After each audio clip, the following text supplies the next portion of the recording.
Hey guys, I want to do a short video on castor oil. I'm sure that your grandparents had this around the house, maybe your parents, but it basically comes from the seeds of the castor oil plant. It's an unsaturated fatty acid, which 90% of it has a very special type of fat. It's called ricinoleic acid, okay, which is anti-inflammatory, which is anti-pain, so you can rub it on joints.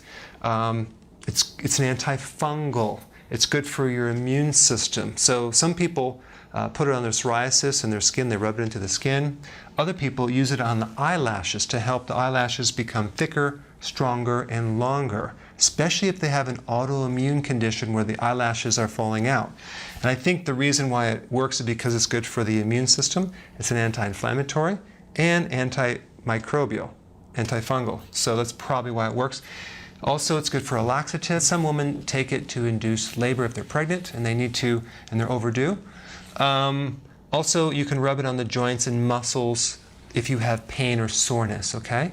So it's another natural remedy. It's pretty awesome. It's pretty natural. The only thing is put a little bit on your skin first just to make sure you're not allergic to it, okay?